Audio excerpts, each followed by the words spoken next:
قوم لهم نعبد يقال لهم الرافضة إن لقيتهم فاقتلهم فإنهم مشركون قلت يا نبي الله ما العلامة فيهم قال يخرجونك بما لا يرضيك ويطعنون على أصحابي ويشتمونهم.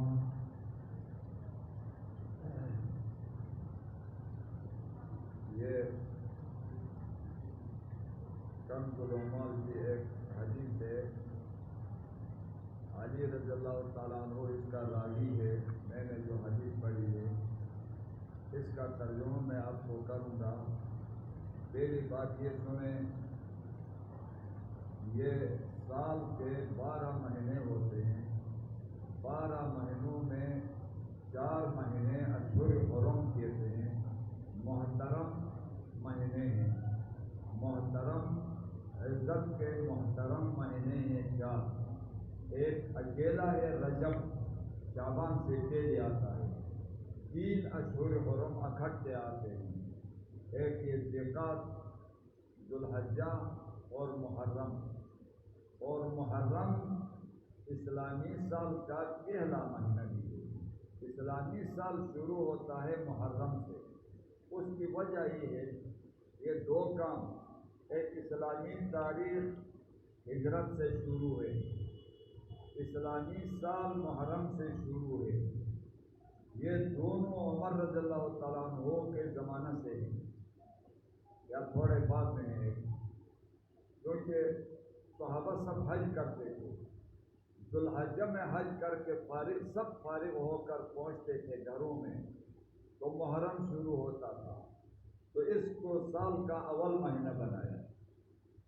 اور یہ محترم عزت کا، احترام کا مہینہ ہے، ازل سے ہے. اس محرم میں 10 محرم کو روزہ رکھنا سنت ہے، 2 روزے رکھنا. اور یہ روزوں کی حقیقت یہ ہے، اس 10 محرم کو موسیٰ علیہ السلام بنی اسرائیل کو لے کر مصر سے بھاگ گیا. اللہ نے حکم دیا ہجرت کرو. ہجرت کر کے آگے دریا سے اللہ نے بنی اسرائیل کو پار اتارا، راستہ دے دیا. فرعون اور اس کا لشکر وہ داخل ہو گئے اللہ کے حکم سے، دریا نے ان کو ڈبویا، غرق ہو گئے. تو یہ فرعون جس دن ہلاک ہوا وہ 10 محرم کا دن تھا. موسیٰ علیہ السلام نے شکر کے طور پر روزہ رکھا ہے. کس چیز کا شکر کیا؟ دشمن کی ہلاکت پر. اور قرآن میں بھی آتا ہے کافر قوموں کا، جو قومیں ہلاک ہو گئے ہیں ان کا ذکر کے بعد الحمدللہ رب العالمین آتا ہے. الحمدللہ رب العالمین شکر کے لیے بولا جاتا ہے. یہ کلمات شکر کے لیے، کیونکہ کافر کی ہلاکت مسلمان کے لیے اللہ کی نعمت ہے. کافر کی ہلاکت مسلمان کے لیے اللہ کی نعمت ہے، اور ہر نعمت کا شکریہ ادا کرنا پڑتا ہے. تو جب بھی کافر ہلاک ہوا تو شکر کے طور پر الحمدللہ کہنا ہے. موسیٰ علیہ السلام نے شکر کے طور پر کہ دشمن اللہ نے ہلاک کیا فرعون، روزہ رکھا. وہ اس زمانے سے یہودی ایک روزہ رکھتے تھے. تو رسول اللہ صلی اللہ علیہ وسلم نے فرمایا یہود ایک روزہ رکھتے ہیں موسیٰ علیہ السلام کے اتباع میں. یہود سے ہم زیادہ حقدار ہیں موسیٰ علیہ السلام کے اتباع کا. ہم بھی روزہ رکھیں گے لیکن یہود کی مخالفت کریں گے. یہ ایک رکھتے ہیں، ہم 2 رکھیں گے. ابھی 2 روزے رکھتے ہیں. اور اتفاق سے حسین رضی اللہ تعالیٰ عنہ بھی اور اس کے اور کچھ رشتہ دار بھی اس 10 محرم کو وہ بھی شہید ہو گئے. فرعون 10 محرم کو ہلاک ہوا، موسیٰ علیہ السلام نے یہ روزہ رکھا. آج کل مسلمانوں کو یہ پتہ نہیں ہے محرم میں جو کچھ ہوتا ہے یہ حسین رضی اللہ تعالیٰ عنہ کے ساتھ لگاتے ہیں، محرم کو اس کے ساتھ لگاتے ہیں. حالانکہ 10 محرم کا روزہ پہلے سے موسیٰ علیہ السلام کے زمانے سے. اتفاق سے حسین رضی اللہ تعالیٰ عنہ اور ساتھی بھی شہید ہو گئے ہیں. اس دن کربلا میں وہ شہید ہو گئے. ابھی وہ بھی شیعوں کے دھوکے کی وجہ سے وہ شہید ہو گئی. تو یہ 10 محرم میں مذہب میں نہیں ہے، بالکل شیعوں کے مذہب میں ہے نہیں. لیکن یہ یاد رکھیں شیعوں کا جو مذہب ہے یہ بناوٹی ہے، خود بنایا ہے اور بناتے ہیں. جب بنانا شروع ہو، ابھی بناتے ہیں اور بھی بناتے ہیں، روز بروز نئے نئے باتیں اپنے سے بناتے ہیں، کیونکہ ابتدا سے یہ مذہب پروپیگنڈا ہے، ابتدا سے اپنے کو بنایا ہے تو اب بھی بناتے ہیں. تو پہلی زمانہ میں شیعہ یہ 10 محرم کو ماتمی جلوس ان کا مذہب میں ہے نہیں. ان کے مولوی اور ان کی کتابوں میں بھی ہے کہ جو ماتمی جلوس نہیں ہے، لیکن بعد میں چونکہ بنانا ہے انہوں نے اپنے سے دین بنایا ہے. پورا شیعوں کا دین اپنے سے بنایا ہے اور پروپیگنڈا ہے. اور اس میں بخاری جلد اول میں مناقب علی میں علی رضی اللہ تعالیٰ عنہ کے مناقب میں بخاری میں محمد بن سیرین رحمۃ اللہ علیہ کا قول ہے، بخاری کے اندر ہے، حاشیوں میں نہیں.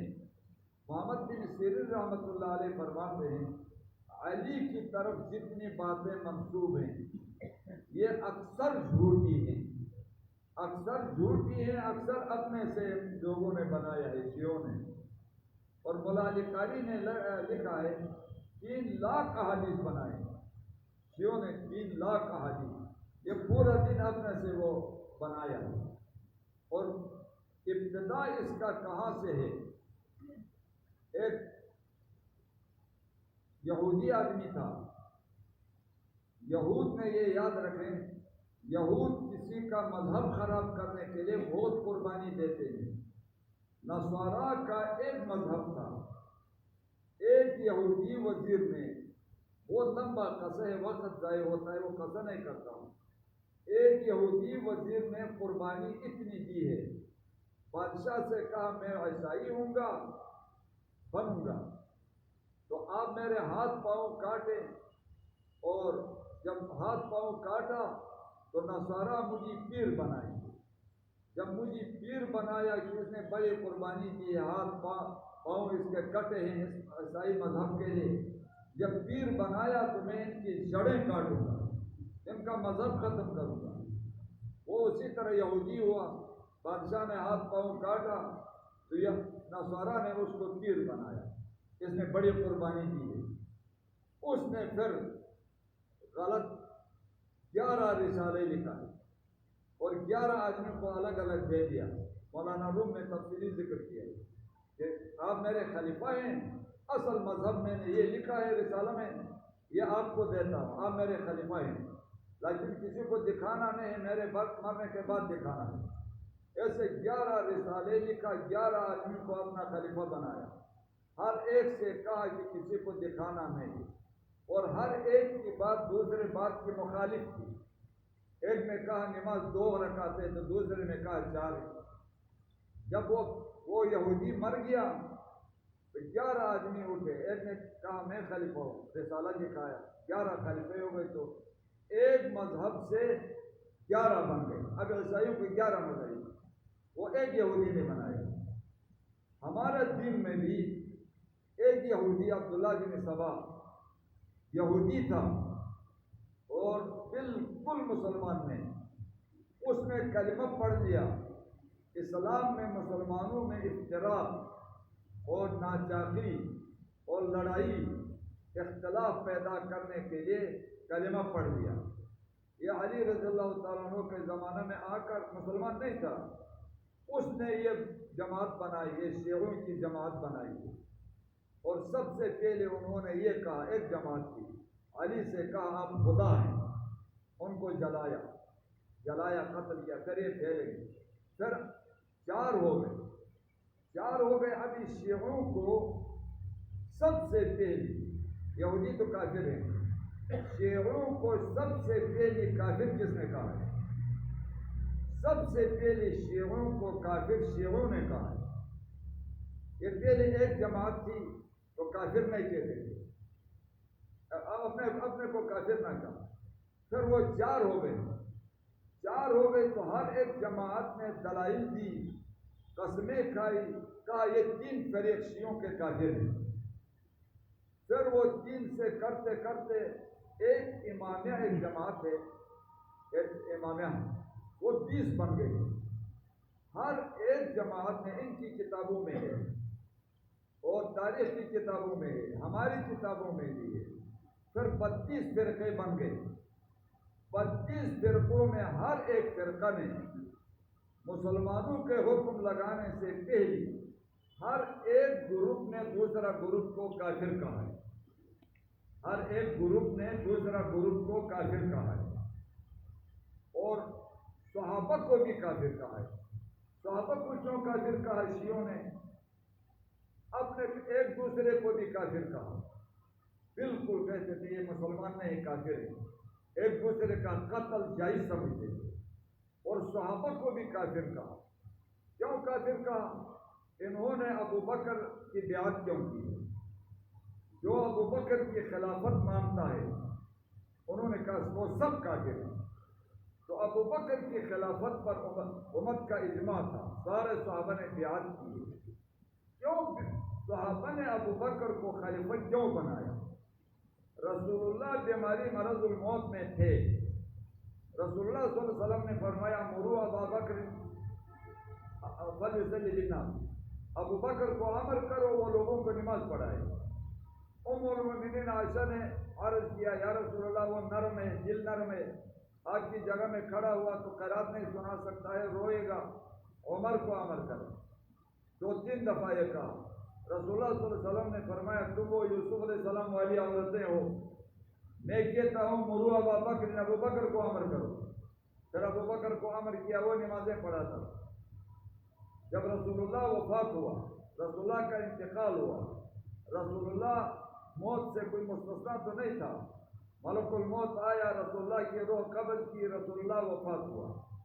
ابھی صحابہ نے کہا جب دینی کام میں رسول اللہ نے ہم سب میں ابو بکر کو ترجیح دی، نماز ایمان کے بعد سب سے اہم کام ہے، اس اہم کام کے لیے اللہ کے نبی نے ابو بکر کا انتخاب کیا ہے، تو ہم اپنے دنیاوی امور کے لیے بھی ابو بکر کا انتخاب کرتے ہیں۔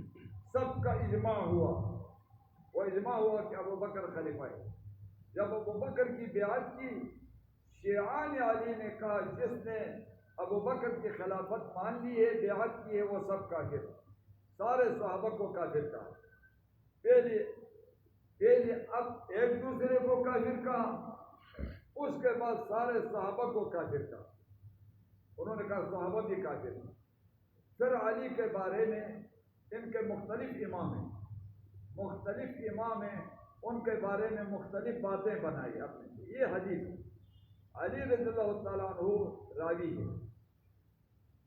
چند احادیث علی کی صحیح، باقی سب جھوٹی شیعوں نے بنائے۔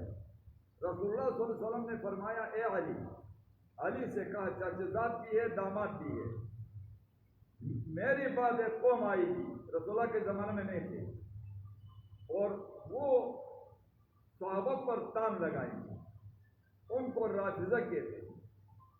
ان کے ایک امام تھا، اس کو دھوکہ دے دیا، راستہ میں چھوڑا، تو اس نے کہا رفض تمونی، تم نے مجھے چھوڑ دیا۔ اس کے بعد ان کا روافض نام ہوا ہے، ردار۔ ان کا منبع، ان کا مرکز کوفہ تھا، کوفہ دینی مرکز بھی ہوا ہے صحابہ کا، اور یہ شیعوں کا مرکز بھی کوفہ تھا۔ یہود چونکہ کچھ صفات میں مشہور ہیں، وہ صفات میں شیعہ بھی مشہور ہیں، شیعہ اور یہود مشہور ہیں۔ یہود ایک کنجوسی میں مشہور ہیں، یہود دوسرے دھوکہ دینے میں مشہور ہیں، اور اسی طرح سازش کرنے میں مشہور ہیں، حسد میں مشہور ہیں۔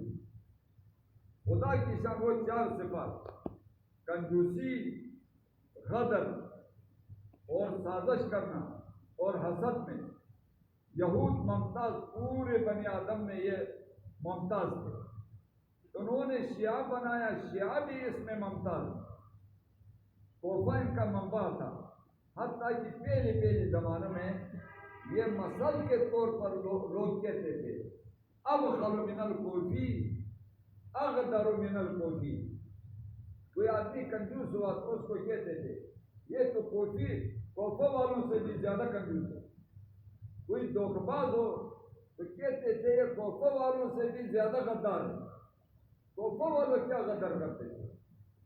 انہوں نے علی کو اور اسی طرح ان کے بعد ایک فریق زیدیہ، یہ زید بن علی بن حسین بن علی بن ابی طالب، ایک زید تھا، اس کو امام ماننے والے کو زیدیہ کہتے ہیں۔ اور سب سے پہلے شیعوں کو کافر جو کہا ہے شیعوں نے وہ جارودیہ کہتے ہیں، ایک فریق ہے، ان میں 32 فرقے ہیں، تو وہ آگے بس وہ قانون ہوا، جو بھی فریق الگ بنتا تھا اپنے لیے مذہب بناتے تھے، بنایا وہ دوسرے کو کافر کہتا تھا۔ سب سے پہلے میں نے کہا شیعوں کو کافر شیعوں نے خود کہا ہے، اس کا ثبوت ہمارے پاس ہے۔ اس کے بعد دیکھو اس حدیث میں رسول اللہ نے فرمایا ان لقیتہم، رسول اللہ صلی اللہ علیہ وسلم نے علی سے کہا روافض کہتے ہیں قوم بعد میں آئے گی، ابھی نہیں، اگر آپ ان سے ملیں تو فقتلو، ان کو قتل کریں، فإنہم مشرکون، وہ مشرک ہیں۔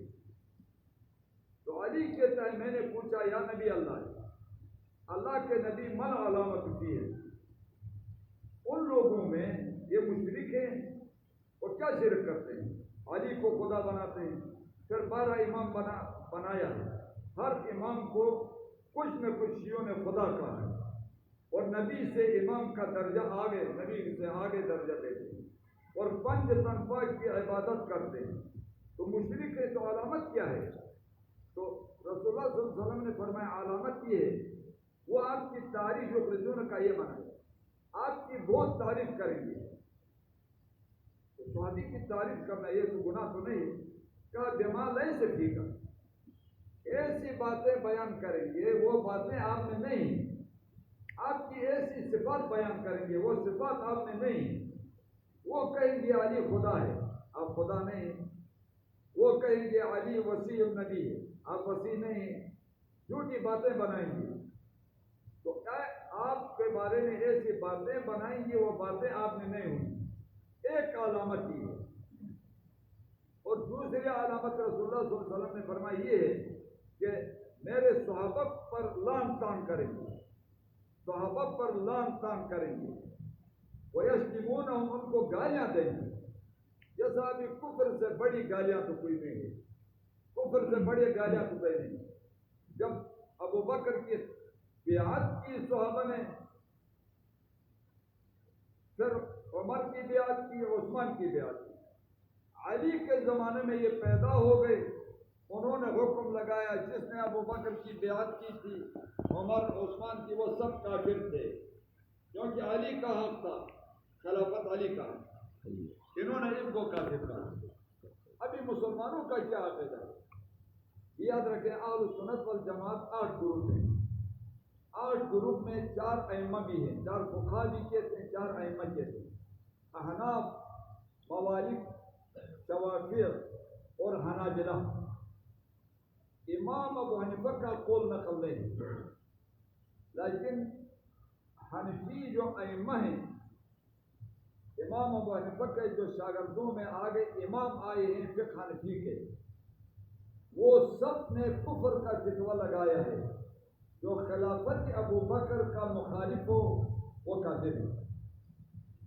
تو احناف نے کہا ابو بکر کی خلافت کا جو منکر ہو، پھر بعض احناف سے یہ بھی منقول ہے عمر کی خلافت کا جو منکر ہو وہ بھی کافر ہے، کیونکہ ان پر اجماع ہے،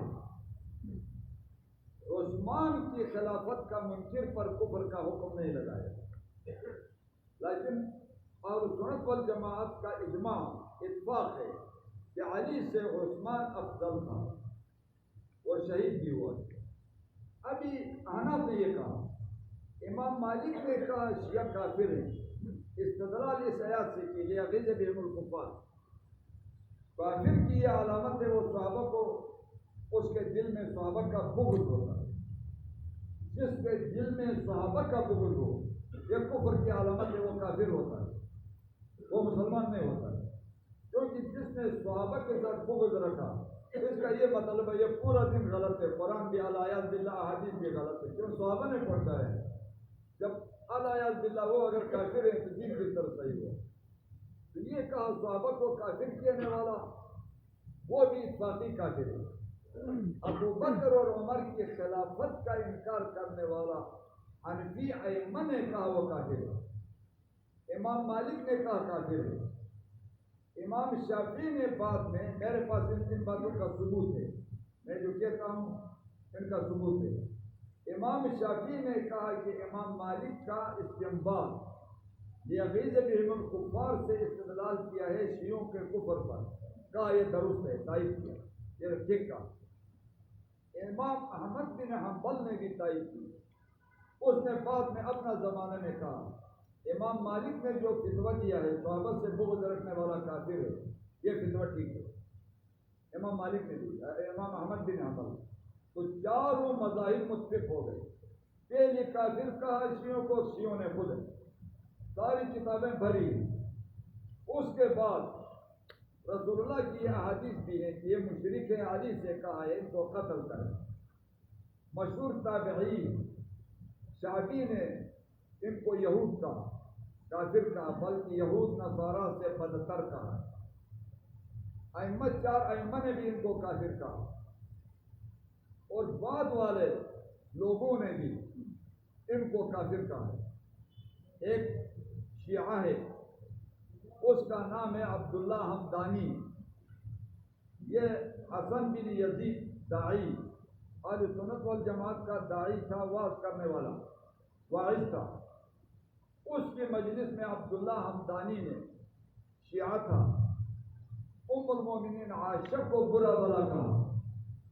الآیات باللہ شیعہ کہتے ہیں ام المومنین عائشہ کفر نقل کرنا کفر نہیں ہوتا ہے. کفر کی حکایت کرے تو وہ کفر نہیں ہوتا ہے، ورنہ یہ بات کفری ہے.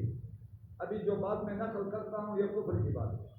اگر جس کا یہ عقیدہ ہو، خوشی سے یہ بات کہتا ہے تو وہ کافر ہوتا ہے. ام المومنین عائشہ کو فاشق کہتے ہیں.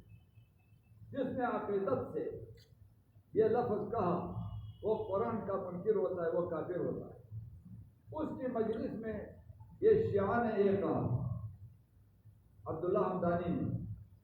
تو اس نے کہا، وہ داعی نے کہا، واعظ نے، حسن بن یزید داعی نے کہا وہ بھائی آپ کافر ہو گئے، مرتد ہو گئے، اور مرتد کی سزا ہے قتل. اپنا خادم غلام سے کہا اس کا سر کاٹ. کافر ہوا ہے، مرتد ہوا، اسلام سے مرتد ہوا، واپس ہوا، اس کی سزا قتل. اس نے کہا اس کو قتل کر. شیعہ اٹھے، انہوں نے کہا مسلمان ہے، لا الہ الا اللہ محمد رسول اللہ پڑھتا ہے، کلمہ گوئی کس طرح کافر ہوتا ہے؟ اس نے کہا بیٹو باس کرتے ہیں، بیٹو باس کرتے ہیں. سورہ نور میں آیات ہے الخبیثات للخبیثین والخبیثون للخبیثات الطیبات للطیبین والطیبون للطیبات. پھر آگے ہے اولئک مبرؤون مما قالوا، اور اللہ نے ساتھ حکم دیا ان کا اجر کریم جنت ہے، حکم دیا. کہا اس آیات سے معلوم ہوتا ہے کہ طیبات للطیبین، پاک مردوں کے لیے پاک عورتیں ہوتی ہیں، والطیبون پاک مرد پاک عورتوں کے لیے. یہ عائشہ آپ نے اس کو برا بلا کہا، کیا یہ نبی کے نکاح میں نہیں تھی؟ تو کہا تھی. تو نبی پاک ہے یا نہیں؟ تو کہا پاک ہے. تو نبی پاک ہے تو پاک مرد کی عورت بھی پاک ہوتی ہے، تو عائشہ بھی پاک ہو گئی. اور ساتھ قرآن کہتا ہے یہ پاک ہے. جو باتیں منافقین نے، یہود نے افک کا واقعہ بہتان لگایا ہے، ان باتوں سے عائشہ اور صفوان، اللہ نے خود قرآن میں کہا یہ پاک ہے، اور آپ الطیبات للطیبین کے منکر ہیں، مبرؤون کے آپ منکر ہیں. تو شیعوں سے کہا کہ آپ بتائیں کہ قرآن کا منکر مسلمان ہو سکتا ہے؟ شیعہ ہار گئے. قرآن سے ثابت کیا نا الطیبات للطیبین ہے. اب یہ عائشہ بری ہو خدا نہ خواستہ نبی بھی برا ہوتا ہے، اور نبی کو برا کہا اشارہ سے بھی کہا اس کے کفر میں تو کیا شک. وہ عائشہ کو برا کہا تو اس کے کفر میں بھی شک نہیں، کیونکہ عائشہ لازم ملزوم ہے. عائشہ بری ہو تو نبی برا ہوگا. جس نے نبی کو برا کہا اس کے کفر میں کیا شک. اس نے مناظرہ کر کے حسن بن یزید نے شیعوں کو ہرا دیا. ہار گئے کہا کافر ہے یا نہیں. اب آپ بتائیں یہ قرآن کا منکر ہے یا نہیں. انہوں نے کہا منکر ہے. تو کہا قرآن کا منکر کافر ہے یا نہیں. انہوں نے کہا کافر ہے. پھر کہا ابھی سر کاٹا. عائشہ کو برا کہتا تھا سر کاٹا. ابھی سارے شیعوں کا سارے شیعہ خلافت ابو بکر کے منکر ہیں اور ام المومنین عائشہ کو برا بھلا کہتے ہیں. تو خلافت ابو بکر کا منکر چاروں مذاہب میں کافر. تو شیعہ چاروں مذاہب کے مطابق کافر ہے. ام المومنین عائشہ کی تصدیق قرآن نے کی.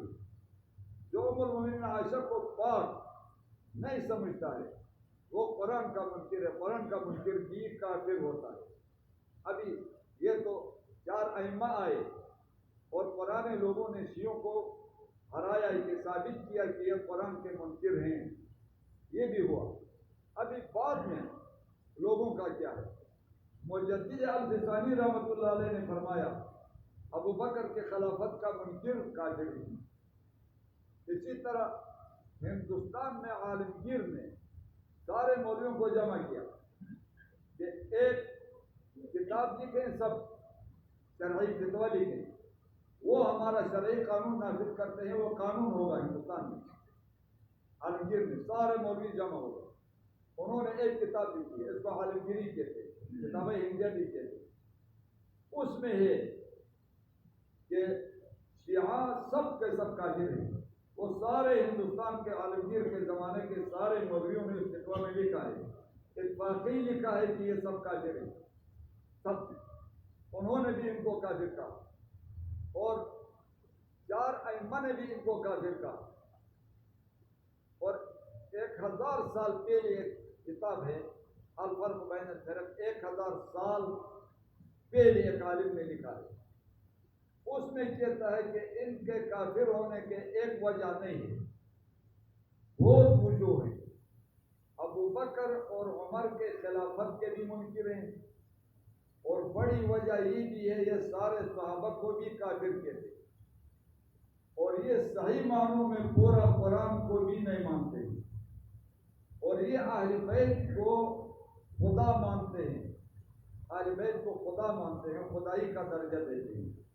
تو مطلب ان میں ایک کفر نہیں ہے, کئی درجے کے کفر, ان میں کئی کفر جمع ہیں شیعوں میں. بعد میں کسی نے ان کو کافر نہیں کہا تو اس کا کیا اعتبار ہے جب رسول اللہ کا فتویٰ موجود ہے فَاقْتُلْهُمْ فَإِنَّهُمْ مُشْرِكُونَ, اور صحابہ کو یہ کافر کہتے ہیں, خلافت کے یہ منکر ہیں. چار ائمہ کا بھی فتویٰ ہے اور ہندوستان کے سارے علماء کا بھی فتویٰ ہے. مجدد الفسانی کا بھی فتویٰ ہے کہ یہ کافر ہے. تو ان کو کفر میں کیا چلے. ابھی ہمارے فقہ حنفی میں متأخرین میں اچھی کتاب ہے, مشہور کتاب شامی ہے, رسائل شامی میں وہ لکھتا ہے شامی والا, من شک کا فی کفرہم فہو کافر. شیعوں کے کفر میں جس نے شک بھی کیا تو وہ کافر ہے. اور رسائل شامی میرے پاس ہے, ادھر تو خانہ میں ہے. ان کے کفر میں کسی نے شک بھی کیا وہ بھی کافر ہوتا. اب دیکھو ان کا مذہب پروپیگنڈا ہے, اپنے سے بنائے 32 کس طرح ہو گئے ہیں. جس کا دل جو چاہتا ہے اس نے مذہب بنائے, دل جو چاہتا ہے وہ باتیں بنائی, اور ایک دوسرے کو کافر. تو یہ کنفیوسی میں بھی مشہور, زیادہ کنفیوز ہوتے کہتے ہیں کہ اب خلو من کوفی, کوفی سے بھی زیادہ کنفیوز ہے. غدر میں بھی یہ زیادہ مشہور ہے، دھوکہ میں کوئی زیادہ دھوکہ باز ہو اس کو یہ کہتے ہیں اغدر من کوفی، کوفی سے بھی کوفہ والوں سے بھی زیادہ دھوکہ باز ہے۔ یہ علی رضی اللہ تعالیٰ عنہ کو انہوں نے دھوکہ دیا، بہت دھوکے کی۔ انہوں نے علی کے بعد علی اور معاویہ جنگ ہو گئی ہے، اجتہادی اختلاف ہے، یا لڑایا ہے انہوں نے، یہ سبائیوں نے، آدھا علی کے ساتھ ہو گئے، آدھا معاویہ کے ساتھ ہو گئے، صلح کو چھوڑ دینے کے لڑائی چھیڑتے، اٹھ کر اپنے ساتھیوں کو قتل نہیں کرتے، ادھر علی کے ساتھ ہیں وہ، ادھر معاویہ کے ساتھ جو صحابہ ہیں، تابعی ہیں، مسلمان ہیں، ان کو قتل، معاویہ کے ساتھ جو ہیں وہ علی کے ساتھ جو صحابہ ہیں، تابعی ہیں، ان کو قتل کرتے۔ اس طرح قتل عام اور صحابہ کا کرتے تھے، تابعین کا۔ پھر علی اور معاویہ کا صلح ہوا ہے، اور ایسا صلح ہوا ہے، ابھی صلح سے پہلی بھی معاویہ کے کچھ ساتھیوں کی لاش علی کے ساتھیوں کو ملی، علی نے باقاعدہ غسل دیا ہے، جنازہ پڑھایا ہے، دفنایا، تو علی سے پوچھا یہ مسلمان ہیں، یہ معاویہ کے ساتھی آپ جنازہ پڑھتے ہیں؟ اس نے کہا مسلمان ہیں۔ وہ کہتے ہیں، ہمیں کہتے ہیں، گمان کرتے ہیں کہ یہ باغی ہیں، ہم گمان کرتے ہیں یہ باغی ہیں، ہمارا گمان ایک ہے، کہا مسلمان ہے نا، تو کچھ وہ خلاف ہوگا، آپ نے معاویہ کے ساتھیوں کا جنازہ کیوں پڑھا ہے؟ علی کے خلاف ہوگا۔ پھر بعد میں صلح ہوا، قیصر روم نے جب یہ دو مخالف ہو گئے، معاویہ کو خط لکھا رضی اللہ تعالیٰ عنہ کہ علی آپ پر ظلم کرتا ہے، مجھے پتہ چلا ہے، کیونکہ قیصر روم کے بعض علاقے جو مسلمانوں نے فتح کیا وہ علی کے پاس تھے، علی کے ہاتھ میں تھے، تو اس نے کہا ابھی موقع ملا ہے، آپس میں لڑتے ہیں، تو میں معاویہ کے ساتھ ہو کر علی کو ختم کروں تاکہ وہ اپنے علاقے واپس لے لوں، یہ ارادہ کیا۔ کیونکہ عمر رضی اللہ تعالیٰ عنہ نے اپنے زمانے خلافت میں 36,000 گاؤں فتح کیا، باقی عثمان رضی اللہ تعالیٰ عنہ کے زمانے میں یہ کابل تک، بلخ، بخارا، سمرقند، یہ پوری دنیا فتح ہو گئی، بعد میں آپس میں لڑنے سے فتوحات کم ہو گئی۔ یہ تو ابھی معاویہ رضی اللہ تعالیٰ عنہ نے جواب میں قیصر روم کو جواب میں خط لکھا ہے، کہا علی میرا بھائی ہے، آپ کے مذموم عزائم کو میں پہچانتا ہوں، اگر آپ نے علی کو میری آنکھ سے بھی دیکھا سب سے پہلی میرا سینہ ہوگا، علی بعد میں اٹھے گا، میں پہلے اٹھتا ہوں، اور علی معاویہ کا احترام کرتا ہوں، معاویہ علی کا احترام کرتا ہوں، اور علی کے ساتھ جو شیعہ ہو گئی، شیعان علی دھوکے بھی اس کو دے دیا، انہوں نے اور سارے صحابہ کو بھی کافر کہا، اور شیخین کو ابو بکر اور عمر کو بھی کافر کہا، جو صریح حدیث ہے، عمر اور ابو بکر سے بغض رکھنے والا بھی کافر ہوتا ہے، کفر کے کوئی ایک وجہ نہیں ہے، اس سے شیعہ سے بڑا کافر دنیا میں کوئی ہے بھی نہیں۔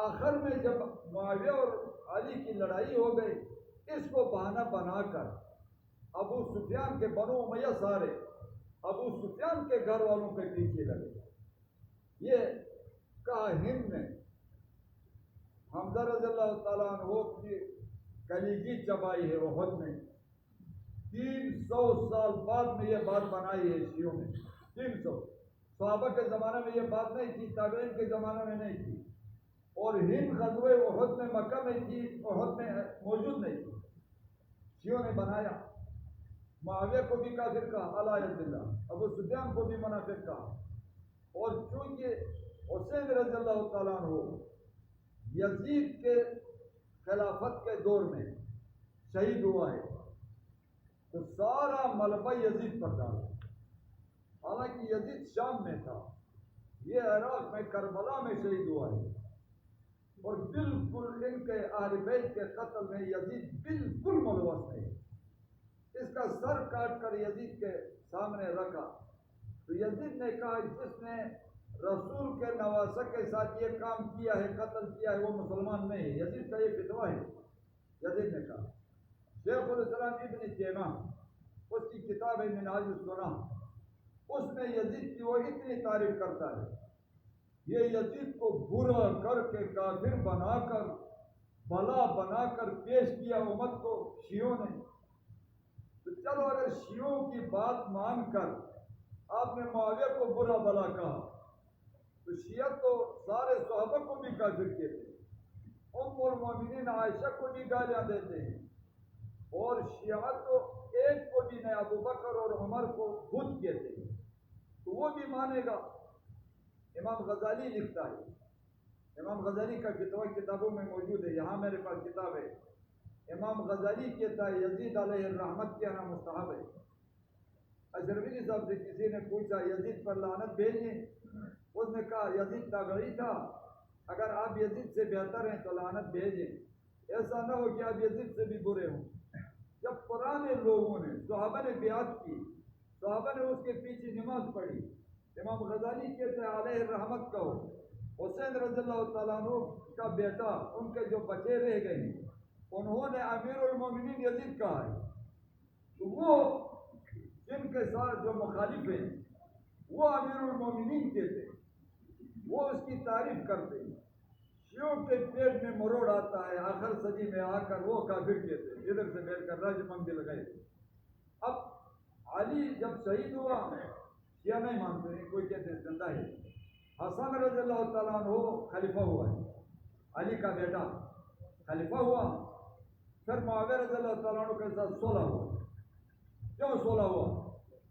حسن نے کیوں صلح کیا؟ حسن نے اس لیے صلح کیا، معاویہ رضی اللہ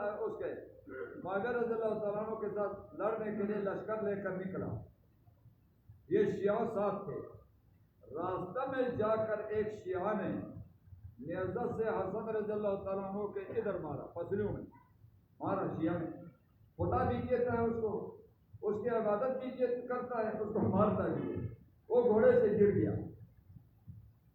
1000 سال پہلے کی کتابوں میں لکھا ہے حسن اور معاویہ کا صلح ہونے کا سبب یہ شیعوں کی غداری ہو گئی، وہ سمجھ لیا کہ یہ غدار ہیں، ابھی پہنچے نہیں ہیں، لڑائی شروع نہیں ہے، پہلے سے مجھے مارا ہے، یہ تو لڑائی میں بھی ہمیں مارتے ہیں۔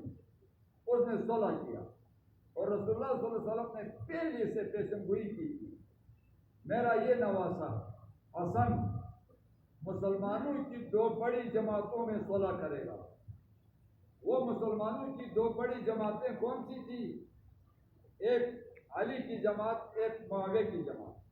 جب رسول اللہ نے فرمایا میرا نواسا جن کا صلح کرے گا وہ مسلمانوں کی جماعتیں ہیں، تو معاویہ کی جماعت کو بھی رسول اللہ نے مسلمان فرمایا، علی کی جماعت کو بھی مسلمان، تو شیعہ کس طرح کافر کہتا ہے؟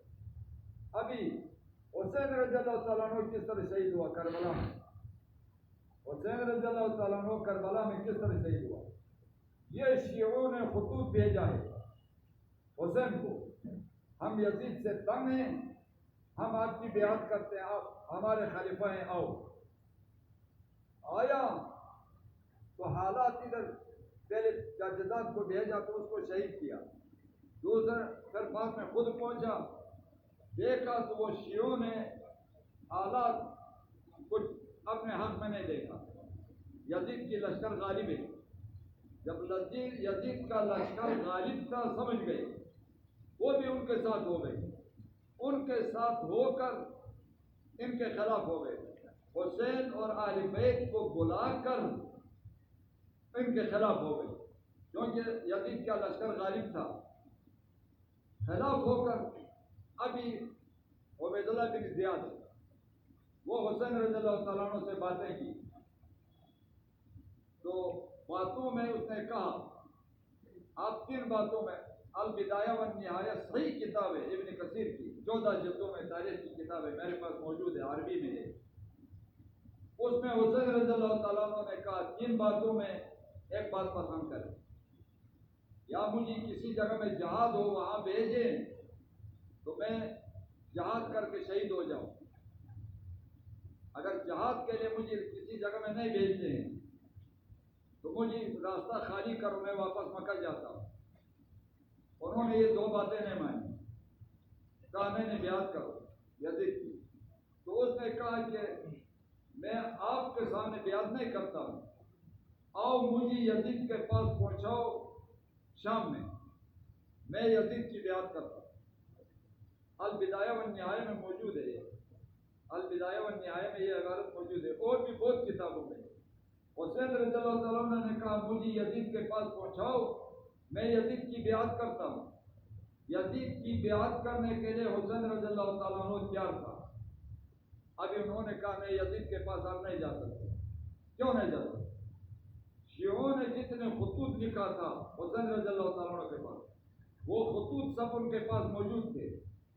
یزید کے پاس گیا تو وہ تو پوچھنے والا تھا اب کیوں آئے میرے خلاف، تو وہ خطوط دکھاتا تھا، تو خط جس نے لکھا ہے وہ چور ہوتا ہے۔ شیعوں نے مشورہ کیا، اس کو یزید کے پاس پہنچایا، بیعت کی یزید کی تو راز ظاہر ہوگا، جس نے بلایا ہے ابھی یزید کو پتہ نہیں ہے، تو یزید ہمیں تو قتل کرے گا، اور اس کو پہلے پہلے ختم کرو۔ جس طرح حسن کو پہلے مارا تھا راستہ میں، تو وہ سمجھ گیا یہ دھوکہ باز نے صلح کیا۔ حسین کو بھی اور اہل بیت کو بھی جنہوں نے خطوط دے کر بھیجا تھا، بلایا تھا، انہوں نے یزید سے جان بچانے کے لیے ان کو شہید کیا، ان کو شہید کیا۔ یزید بالکل اس میں ملوث نہیں، اور یہ لوگ ہیں،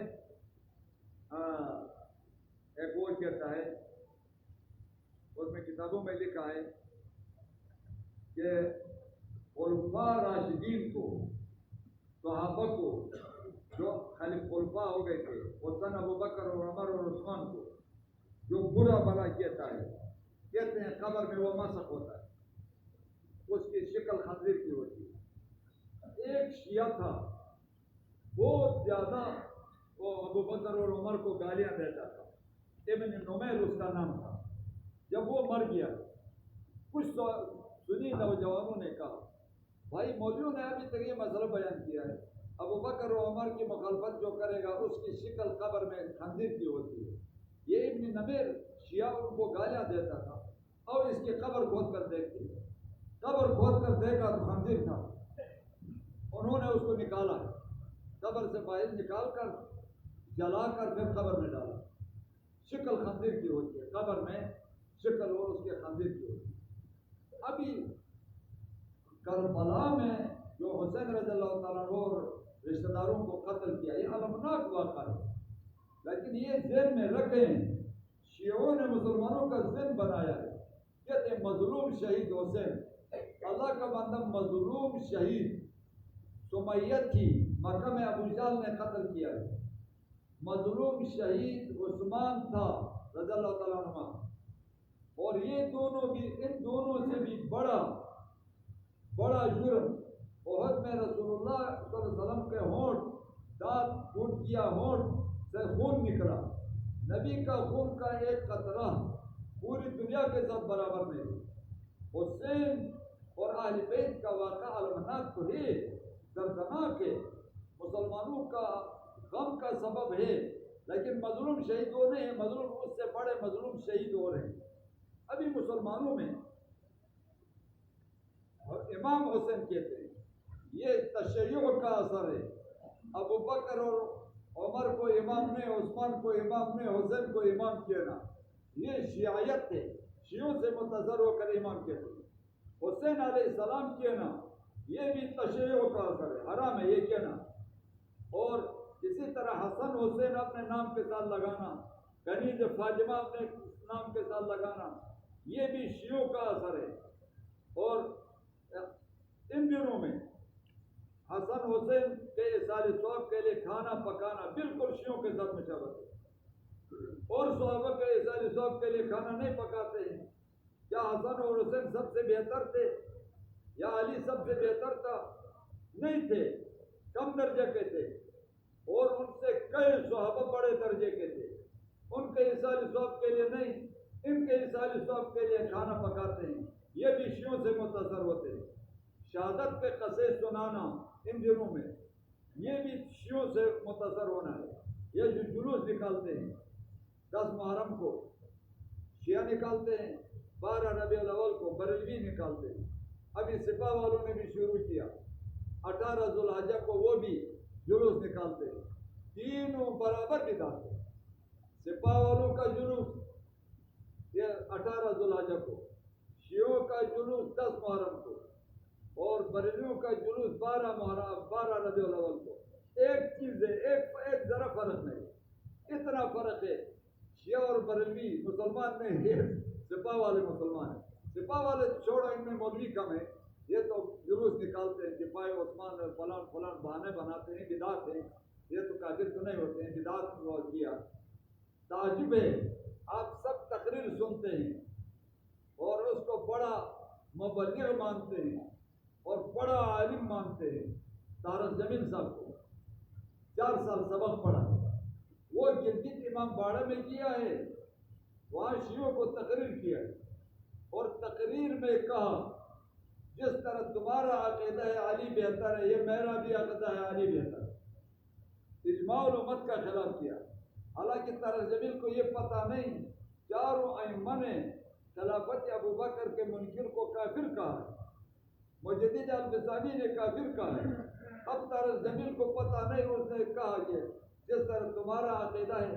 پھر وہ گلگت میں سارے علماء نے کفر کا فتویٰ بھی لگایا، مخالف بھی ہو گئے. ایسے ایسے بڑے بڑے لوگوں کو دھوکہ ہوتا ہے. مبلغ ہے، عالم تو نہیں ہے، طارق جمیل عالم تو نہیں ہے، مبلغ ہے، مشہور ہے. اس نے بھی شیعوں کے امام باڑہ میں جا کر کہا تمہارا جو عقیدہ ہے علی بہتر ہے، یہ میرا بھی. اس کو پھر مبلغ کہتے ہیں اور اسلام کا داعی فکر داعی ہوتے ہیں. تو یاد رکھیں، یہ شہادت کے قصے سنانا 10 محرم کو اور اچھا کھانا پکا کر اہل کو دیتے ہیں، اس کا کوئی ثبوت نہیں ہے، اس کا کوئی ثبوت نہیں ہے. اور یہ چاول پکا کر بھی دیتے ہیں، اس کا بھی کوئی ثبوت نہیں ہے.